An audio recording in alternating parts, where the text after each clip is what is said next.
오늘은 기도는 대화다 하는 것에 대해서 말씀을 드리겠습니다.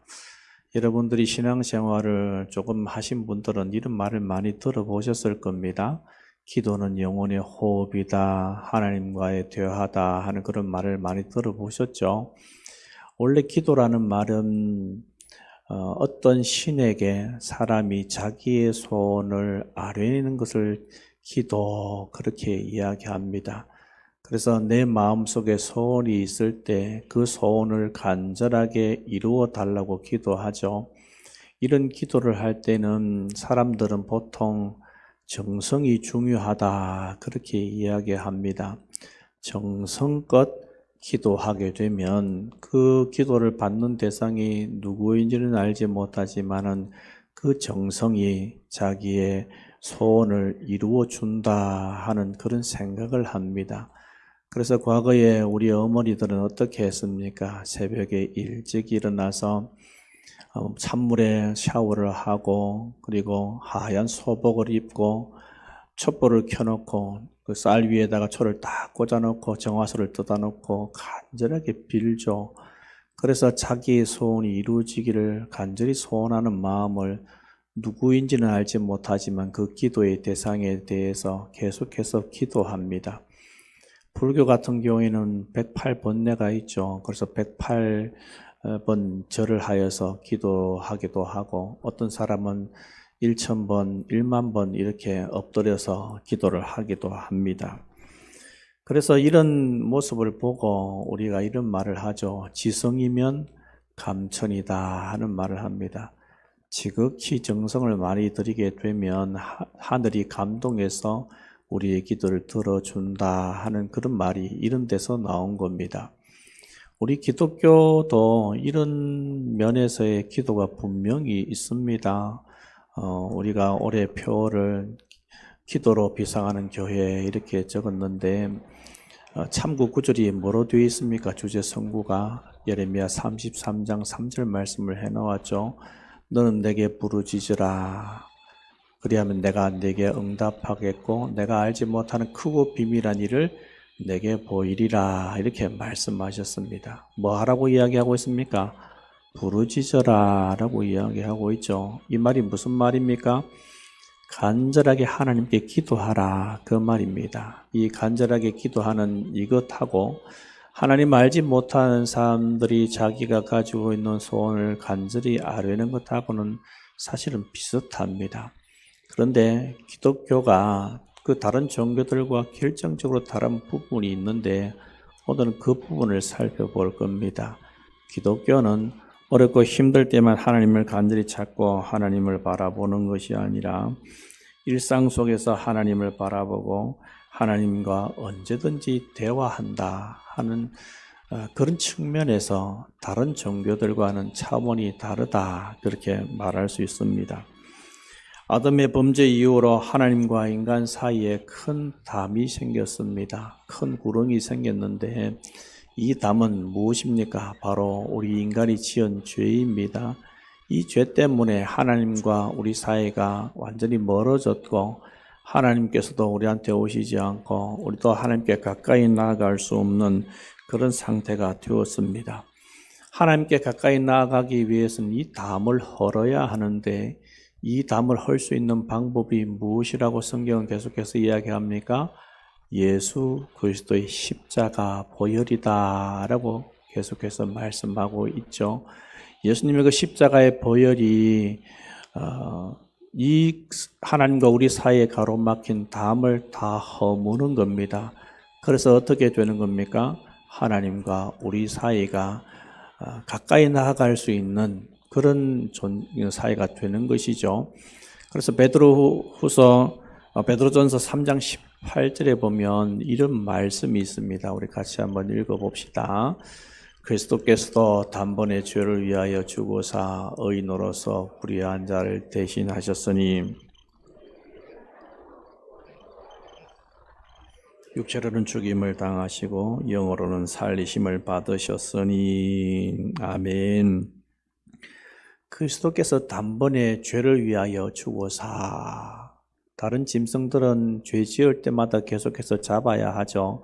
하지만 예수님께서는 단번에 죄를 위하여 죽으셨다라고 말씀하고 있습니다. 그래서 더 이상 양을 잡을 필요가 없습니다. 예수님께서는 2번 죽으시지는 않습니다. 한 번 딱 죽으셨습니다. 그 한 번 죽으신 그 죽으심으로 인하여서 어떠한 결과가 나타났습니까?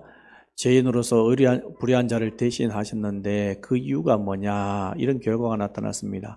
우리를 하나님 앞으로 인도하려 하심이라.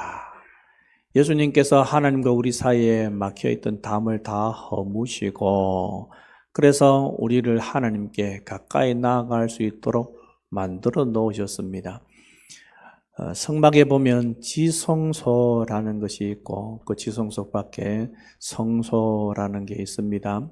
그리고 전체를 성막 그렇게 부르는데 이 성막으로 들어가서 지성소는 하나님과 직접적인 교제가 있는 곳이 지성소인데 이 지성소, 성막을 들어가서 성소에 들어가서 지성소로 들어가기 위해서는 반드시 휘장을 거쳐서 가야 합니다.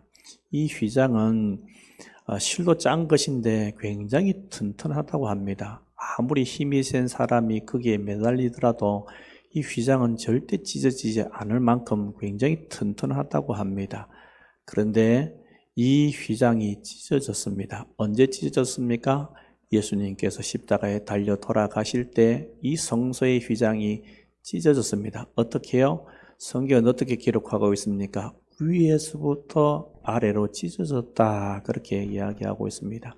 사람이 찢으면 어떻게 찢겠습니까? 밑에서 잡아서 찢겠죠, 그죠? 근데 사람이 찢을 수 없는 것이고 위에서부터 찢어졌다라는 것은 하나님께서 그 성막을 찢으셨다 그 말입니다. 그럼 이 성막은 무엇이냐? 휘장은 무엇이냐? 이 휘장이 바로 예수 그리스도의 몸인데 이 휘장이 위에서부터 아래로 찢어진 것처럼 예수님께서 십자가상에서 살 찢기시고 피를 흘리셨습니다. 그래서 어떻게 하셨다는 겁니까? 우리를 하나님 앞으로 인도했다라고 방금 우리가 말씀을 보았죠.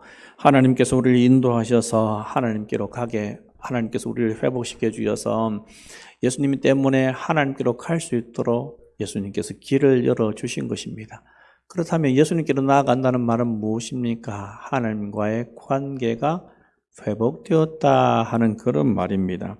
예수님의 십자가의 희생으로 죄인들인 우리를 위해서 죽으셔서 우리를 하나님 앞에서 용서받은 죄인으로 의인으로서 하나님께 가까이 나아갈 수 있게 만드셨습니다. 그렇다면 우리가 그 앞에 나아가서 무엇을 해야겠습니까? 하나님과 교제 나누는 일을 해야 하는 겁니다. 태초부터, 창세 전부터, 영원 전부터 성부, 성자, 성령 하나님의 그 교제 속으로 우리 인간이, 우리 사람이 그 속에 들어갑니다. 여러분, 이건 정말로 대단한 것입니다. 여러분 한번 생각해 보십시오. 세계적으로 정말로 유명한 모임이 있다고 칩시다. 그 모임에 내가 들어간다면 여러분 기분이 어떻겠습니까? 말할 수 없을 정도로 굉장히 큰 기쁨이 있을 것입니다. 우리 교회 대영이가 머리가 굉장히 좋습니다. 나중에 얼마 지나지 않아서 멘사 클럽에 들어갈 수도 있습니다. 전 세계적으로 정말로 머리가 좋은 사람들이 모임이 멘사인데 그곳에 들어갔다고 칩시다. 얼마나 기분이 좋습니까? 그런 것처럼 하나님께서 성부, 성자, 성령 하나님께서 태초 전부터 영원 전부터 함께 계시는 그 교제 속으로 우리가 들어간다. 여러분 이것은 엄청난 특혜입니다. 하나님께서 우리를 그렇게 부르셨습니다. 누구 때문에요? 예수 그리스도의 십자가의 희생 때문에 우리가 그렇게 나아가게 된 것입니다. 아담과 하와는 이런 기본적인 자연스러운 하나님과의 교제 속에서 살았던 유일한 사람들입니다. 그들의 일상은 하나님과 교제 나누는 삶이었습니다. 우리가 일상에서 다른 사람과 이야기하듯이 하나님께 나아갈 수 있도록 하나님께서 길을 열어주셨습니다. 아담과 하와와 같이 그렇게 우리도 살아갈 수 있도록 하나님께서 길을 열어 놓으신 것입니다. 우리가 하나님께 나아가서 하나님과 교제를 나누는데 그 교제의 근본은 바로 대화하는 것이죠. 대화는 인격적인 소통을 의미합니다. 서로 인격적으로 대하지 않으면 우리는 대화를 할 수 없습니다. 인격적으로 대한다는 것은 대화의 대상이 되는 존재가 스스로 생각하고 도덕적인 판단을 하며 자율적인 의지를 가지고 있는 대상으로 인정한다는 그런 말입니다. 제가 저번에 또 AI에 대해서 말씀드린 적이 있는데 AI는 그냥 우리나라 말로 하면 인공지능입니다. 여러분들이 지금 살아가고 있는 삶의 그런 생활 속에서 그런 AI들이 많습니다. 저희 집에 인터넷이 TV가 KT인데 KT는 부르는 인공지능의 이름이 있습니다. 지니입니다. 지니. 저희 집에서 담비야 부르면 지니가 대답을 합니다. 정신없지만은 여하튼 간에 지니 이런 것도 있고 시리 이런 것도 있고 또 제미나이 이런 것도 있고 코파일럿 이런 AI들이 있습니다. 또 세계적으로 유명한 챗GPT 이런 것도 있습니다. 이런 AI들을 보면 지니같이 단편적인 일만 하는 그런 AI도 있지만은 챗GPT나 클라우드나 이런 것들 보면은 그 AI가 굉장히 많은 지식을 가지고 있습니다. 그래서 우리가 뭔가 질문할 것이 있을 때, 궁금한 것이 있을 때 검색하는 것이 아니라 그런 AI한테 물어보면 AI들이 적극적으로 대답을 정말로 잘해줍니다. 저도 종종 쓰는데 이제 말씀이 생각나기는 생각나는데 이게 정확한 단어가 생각나지 않을 때가 있습니다. 그러면 AI한테 물어보면은 정말 잘 찾아줍니다. 참 똑똑해요. 그리고 요즘 사람들이 이 AI하고 대화를 하는데, 인공지능하고 대화를 하는데 그냥 자기가 궁금한 것, 묻고 싶은 것만 묻는 것이 아니라 일상적인 대화를 하게 되면 그 일상적인 대화가 이 AI하고 됩니다. 가능하면 예를 들어 보십시다. 나 오늘 너무 기분이 안 좋아. 나 오늘 너무 화가 많이 나. 이렇게 말하면 AI가 위로하는 말을 합니다. 여러분 웃기지 않습니까? 많이 힘드셨군요. 하지만 항상 그런 날이 항상 그렇지는 않으니까 조금만 좀 참아 기다려 보지요. 이런 식으로 대화가 됩니다. 그래서 마치 내가 이야기하는 것이 이 기계하고 대화하는 것이 아니라 사람과 대화하는 듯한 그런 교감까지도 느끼게 만듭니다. 그런 걸 보면은 이 AI가 인공지능이 우리 사람보다 더 나은 것은 아닌가 하는 그런 생각마저도 듭니다. 그리고 집에서 기르는 반려견들을 한번 보십시오. 이 반려견들을 보면은 얼마나 위로가 되는 경우가 많습니다. 맞습니까? 혼자 사시는 분들 같은 경우에는 강아지 같은 것을 키우면은 굉장히 그 유대감이 많이 생기고 정서적으로 많이 위로가 되기 때문에 치매 같은 것도 덜 걸린다고 하는 그런 연구 결과도 있습니다. 이런 강아지는 내가 기분 나빠가지고 확 아무렇게나 대했는데 그 다음 시간만 조금만 지나면 와서 꼬리를 살살살 흔들면서 애교를 부립니다. 이런 걸 보면은 사람보다 낫다 하는 그런 생각이 들지요. 사람은 어떻습니까? 한번 관계가 틀어지게 되면은 이 관계를 회복시키는 것이 너무 힘듭니다. 굉장히 많은 에너지를 쏟아내어야만 저 사람과의 관계를 회복시킬 수가 있습니다. 그렇기 때문에 어떻게 보면은 이 강아지나 AI가 사람보다 더 훌륭하고 더 낫다는 그런 생각마저도 듭니다. 하지만 이런 것들을 보면 반려견이나 AI가 우리 삶에 훨씬 도움이 되고 사람보다 낫다 하는 생각이 들지는 모르겠지만은 사실은 AI나 반려견 같은 경우에는 인격적인 존재가 아닙니다. 자기의 의견을 자기가 스스로 생각하고 판단하고 도덕적으로 그렇게 생각하고 의지를 가지고 실천하는 것, 그게 바로 인격체다라고 이야기하고 있는데 AI나 반려견은 인격체가 아니죠. 여러분 강아지가 무언가를 잘못했을 때 양심의 가책을 느껴서 막 그렇게 하는 경우가 있습니까? 사실은 그런 경우가 잘 없죠. 뭐 이제 영상 같은 거 보면은 마치 사람처럼 생각하고 눈치 보고 하는 그런 것들이 있기는 있지만은 이 동물들은, 짐승들은 그 자체가 인격적이지 않습니다. 뭐에 따라 살아가는 겁니까? 본능에 따라서 살아갑니다. AI가 우리 인간의 마음을 굉장히 잘 이해하는 것 같지만은 이런 인공지능들은 그냥 자기가 가지고 있는 데이터를 바탕으로 이야기하는 것일 뿐입니다. 그래서 이런 존재들을 인격적이다라고 말할 수 없습니다. 그럼 누가 인격적인 존재입니까? 바로 우리가 인격적인 존재이죠. 그리고 우리 인간이 인격적인 존재인 이유가 무엇입니까? 바로 우리 인간은 하나님께서 그렇게 만드셨기 때문에 그렇습니다. 오늘 본문에 뭐라고 이야기하고 있습니까? 하나님께서 인간을 만드실 때 무엇을 따라서 만드셨다고요?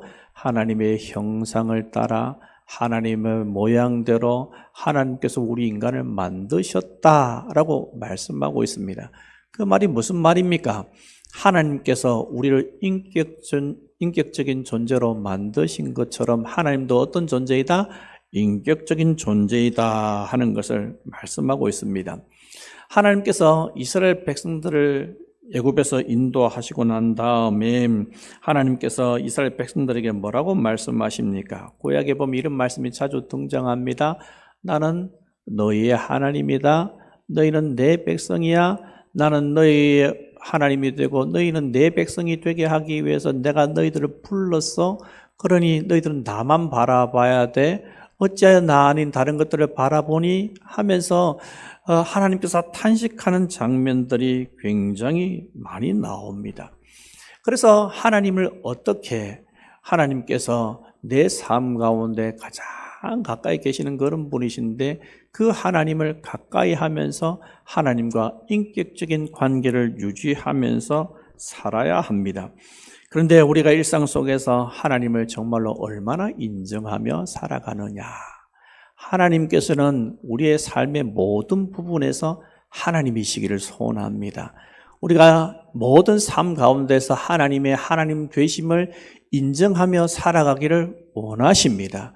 하나님께서는 우리가 예배 드릴 때만 우리의 하나님이 아니라 우리가 찬양할 때만 우리의 하나님이 아니라 우리의 일상의 모든 삶 가운데에서 그분은 우리의 하나님이시기를 원하십니다. 그래서 우리는 하나님을 인정하며 살아야 하는 것입니다. 그런데 우리의 삶을 가만히 살펴보면 하나님을 인정하지 않고 살아가는 경우가 너무 많습니다. 만약 여러분들이 별로 좋아하지 않는 그런 사람이 있다고 칩시다. 뭐 직장에서도 같이 일은 하지만은 별로 좋은 관계도 아니고 저 사람이 하는 말과 행동을 보면 가까이 하기 싫은 그런 사람들이 종종 있죠. 그런 사람을 만났을 때 길을 가다가 저 앞에 보니까 그 사람이 와요. 그러면 어떻게 합니까? 반갑게 인사하기보다는 어떻게 하고 싶어요? 멍을 다른 데로 막 눈을 돌리면서 마치 못 본 것처럼 그냥 쑥 지나가고 싶습니다. 교회에서는 어떨까요? 교회에서도 보면은 우리 마음속에 싫어하는 사람이 분명히 있습니다. 저 사람은 도대체 왜 저렇게 말하는지 모르겠어. 말하는 것마다 너무 사람이 힘들게 해. 그런 사람이 있을 수 있죠. 그죠? 나하고 정말로 맞지 않은 그런 사람이 있으면은 뵐 수 있으면 인사도 하지 않고 멀리 있고 싶습니다. 설교자가 앞에서 딱 서가지고 하는 이야기가 우리 앞뒤 좌우에 있는 사람하고 인사합시다 했는데 뒤를 돌아보니까 어이쿠 그 사람이 있네요. 그럼 어떻게 합니까? 인사하기는 해야 되고 안 할 수는 없어서 그냥 인사는 하는데 뭐 소리가 나는지 마는지 하는 둥 마는 둥 하면서 그냥 고개만 까딱하고 맙니다.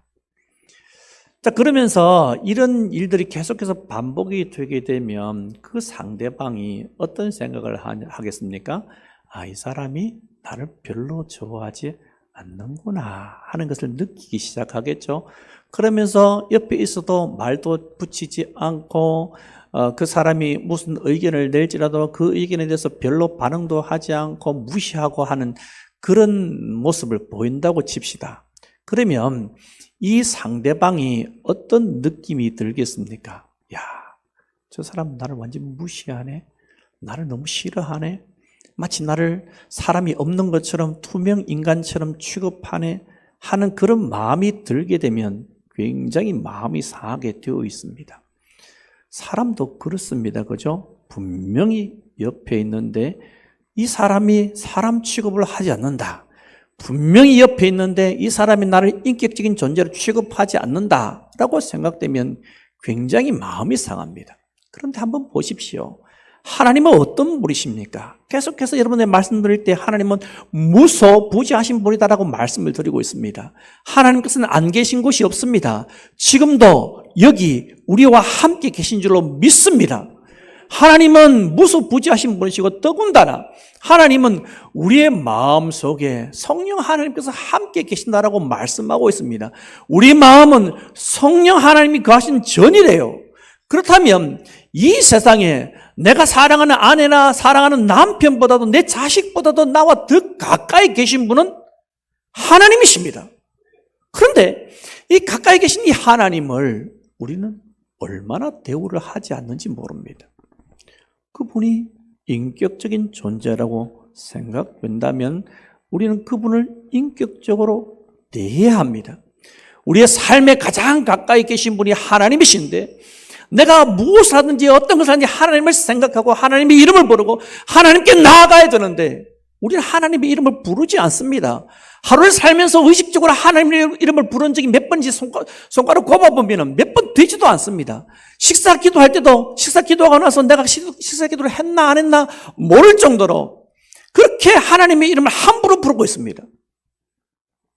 그렇다면 우리가 무시하는 인격적인 존재인 인간이 마음에 상처를 받고 힘들어하는 것처럼 하나님께서 역시 우리가 인격적으로 그분을 대하지 않으면 그것에 대해서 굉장히 마음 아파하신다는 사실을 여러분 잊지 마시기 바랍니다.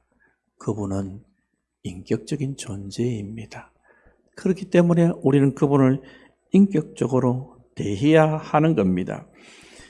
이렇게 하나님 앞에서 하나님께서 원하시지 않는 하나님을 인격적으로 대우하지 않고 살아가는 우리의 모습을 보면 하나님께서는 얼마나 마음이 아프시겠습니까?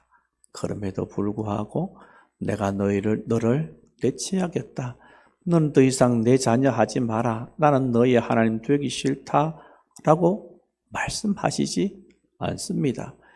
계속해서 하나님을 거스려 행하고 하나님 말씀대로 살지 않는 이스라엘 백성들을 향하여서 하나님께서 선지자를 통해서 계속해서 하신 말씀이 무엇입니까? 너 내 백성이야. 너희들은 내 백성이야. 너희들 자꾸 그렇게 가면 안 돼. 너희들 그렇게 살아서는 내 백성다운 삶을 살아갈 수 없어. 너희들 그렇게 살아가면 생명력 있는 삶을 살아갈 수 없어. 너는 내 백성이니까 나한테 돌아와.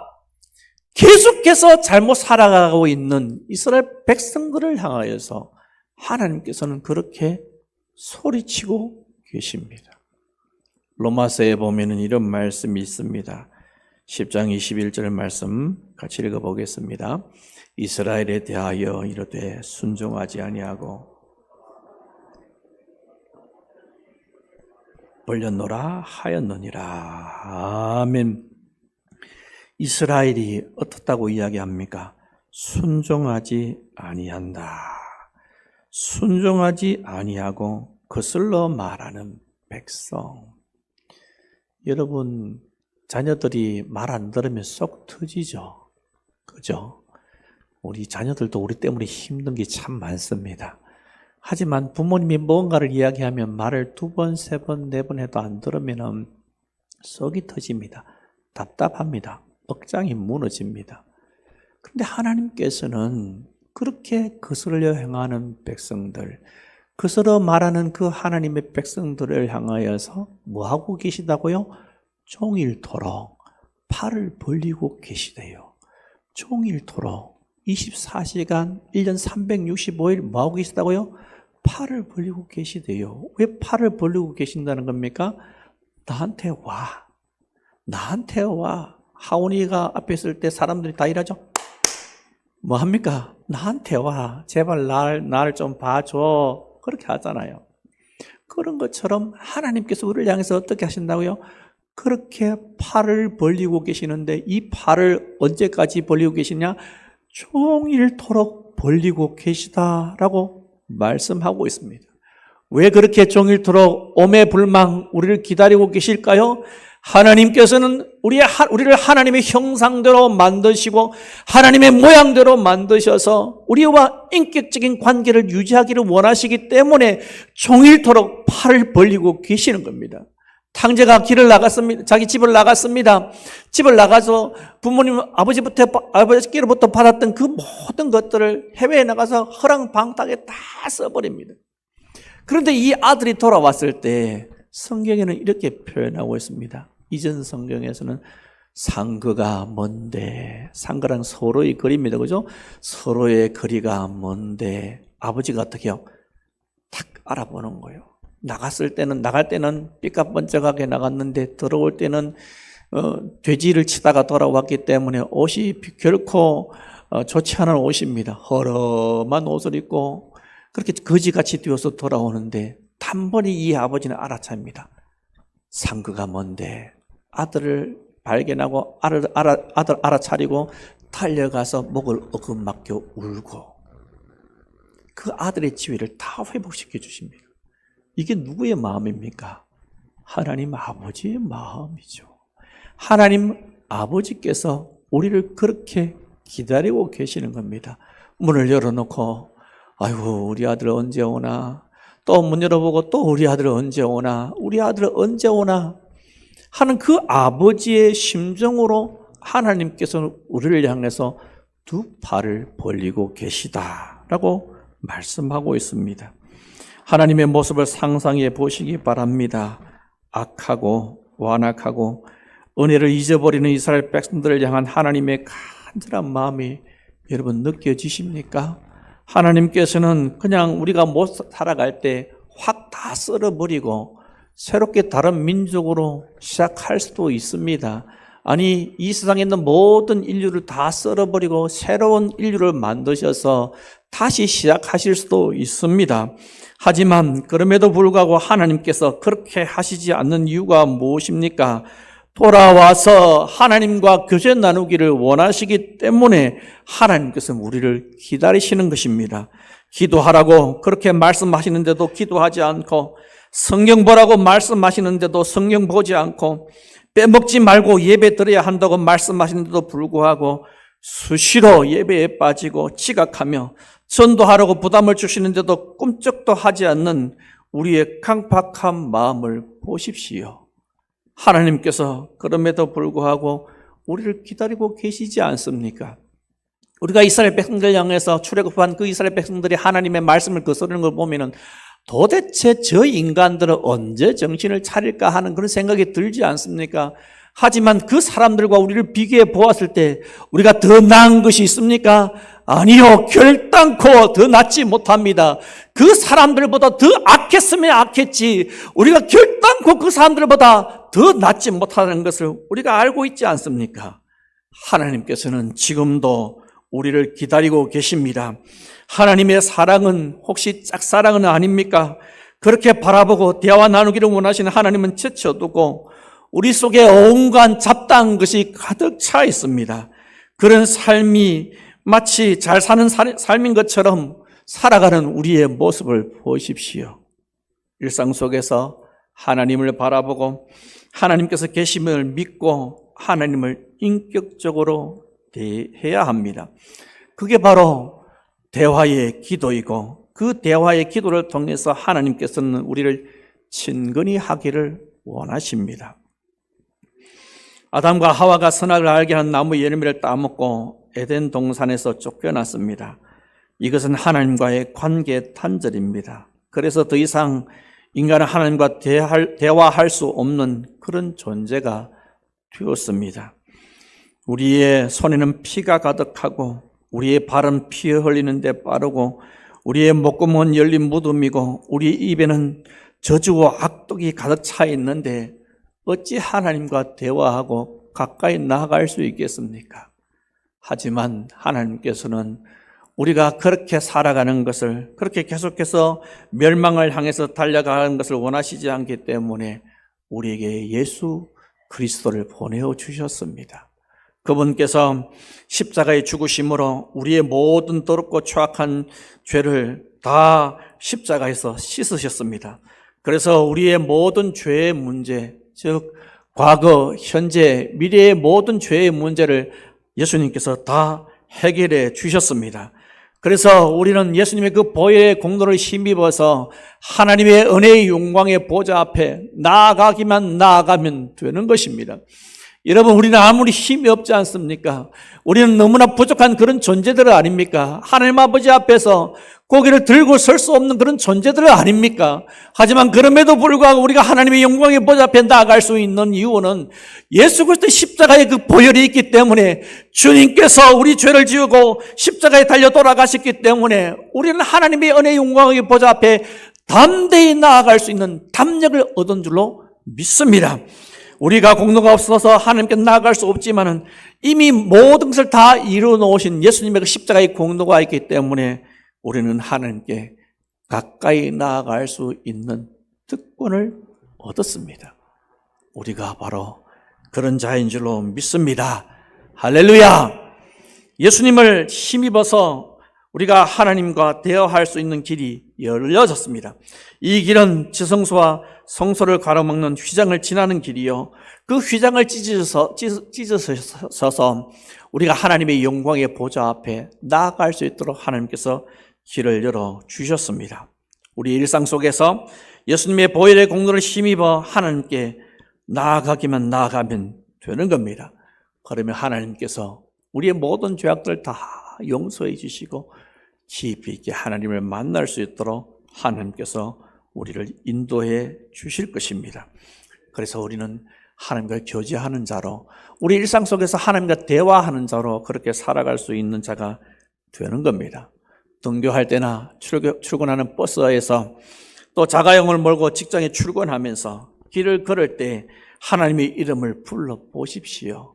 우리가 순간순간 시시때때마다 무시로 하나님의 이름을 부르면서 하나님께 나아가면 우리의 소소한 삶의 부분까지도 하나님이 인정하고 살아가게 되면 하나님께서 우리와 정말로 함께 계시고 하나님께서 얼마나 우리와 교제 나누고 싶어 하시는지에 대해서 깨닫는 역사가 반드시 일어날 것입니다.